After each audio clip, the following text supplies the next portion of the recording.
coming up. Game number 2. Live odds, sportsbookreview.com. Jets and the Bills. Pick 'em. 40 the total. The Bills swept the Jets last year, and remember, Week 17, the Jets won. They were in, but Fitzpatrick threw a couple picks, and the Bills got the win. Here we go, Teddy. The coach is feeling the pressure already. The loser's in trouble here, and Bowles keeps getting asked about Revis, who was burnt toast against A.J. Green, who torched him in the win Sunday. All right, so much to talk about here. Yeah, we're talking about a pick'em game. All the money has come on the Jets. This line opened in the range of Buffalo -3. Now we're talking pick'em. Some of that obviously has to do with Sammy Watkins being banged up for the Bills and Corey Glenn being banged up for the Bills, their left tackle. Some of it also has to do with the fact that the markets do not like Buffalo a whole lot right now. This is your, revenge game for the Jets. Mm-hmm. The Bills beat the Jets twice last year, and ironically, by the exact same score, and not one of these, 14-13 or 24-21. No, they were both 22-17 finals for Buffalo, including that Week 17 game, as you mentioned, that kept the New York Football Jets out of the playoffs. Now, the pressure, and this is the Jets media market obviously bigger than the Bills media market, but these are two New York teams, and guess what? At 0-1, the pressure's mounting already, They were arguing with Bowles about Buffalo, about the Darrelle Revis' play. I told you, we moved on to Buffalo. I don't have time to go over this. We went over it as a coaching staff and went on every play. I don't have time to talk about it now. I moved on. They moved on. Unless you've got Buffalo questions, I ain't going to be here long. Well, in other words, he's turning the page on that 1-point loss to Cincinnati. But the media isn't, Paulie. Yeah. The media continues to harp on Bowles and Ryan right now, and that's a big concern for a two team that didn't make the playoffs last year. Well, yeah, and then plus the Jets kind of gave that away as Folk missed an extra point and a field goal was blocked. They felt they should have won that game. But you look at the Jets, Teddy, for argument's sake, let's say they lose. They're going to be underdogs in their next 4 games. Oh, yeah. They have a real prospect of going 0-6 if they lose this contest. They will be underdogs in all those games. But that's the beauty of the New York media market, okay? The Jets lost the game. Forget about Darrelle Revis. And, they say, Revis got torched. No, Revis' presence in the secondary that allowed the Jets to play one-on-one coverage and that allowed the Jets to sack Andy Dalton 7 times.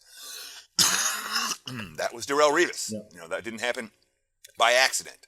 So even though his stats look bad, you say, he got torched.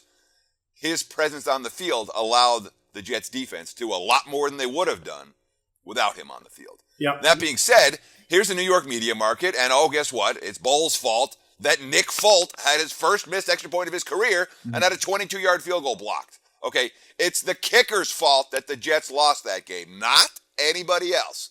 Of course, they did just go 2 for 5 in red zone opportunities, but then again, the Bills, they weren't any better. Ooh. They got inside the 20 only once versus Baltimore. So we watched that horror show Monday night with the Rams where they couldn't do a damn thing. Well, they had more yards than the Bills. The Bills had 160 yards in the loss against the Ravens, and they had 9 possessions, and they had 5 3-and-outs. Maybe they should have waited on that extension to Taylor. Well, again, Baltimore's defense was good. Taylor lost his best receiver, and Buffalo's offensive line didn't protect him. So we always point the finger at the quarterback. It's not always the quarterback's fault. That being said, there is one built-in advantage here for the Jets, or for the Bills, I should say, and this is particularly early in the season.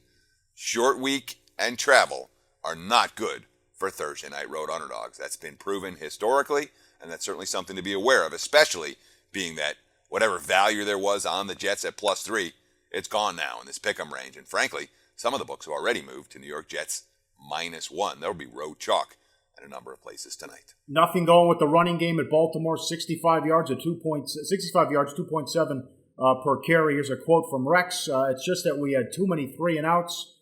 I think we had 5 Ks, we call them. It's too hard to establish any sort of rhythm when you're doing that. Then the first quarter on defense, the team right there, they control the pace of the game.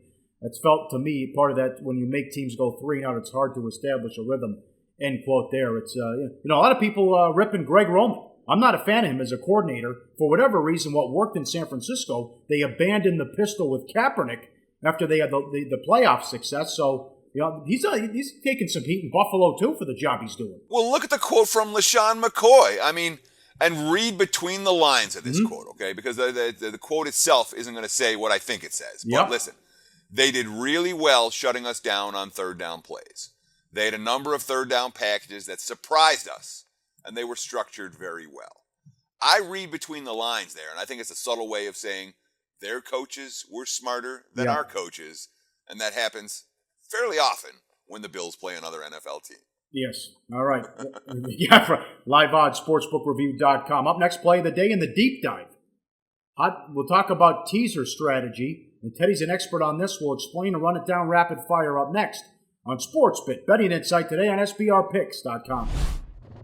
Do your research before you bet. Check out our ratings guide to see which books have the best ratings and sign-up bonuses. Open up several accounts. Shop for lines at SBROdds.com. Always be ahead of the game.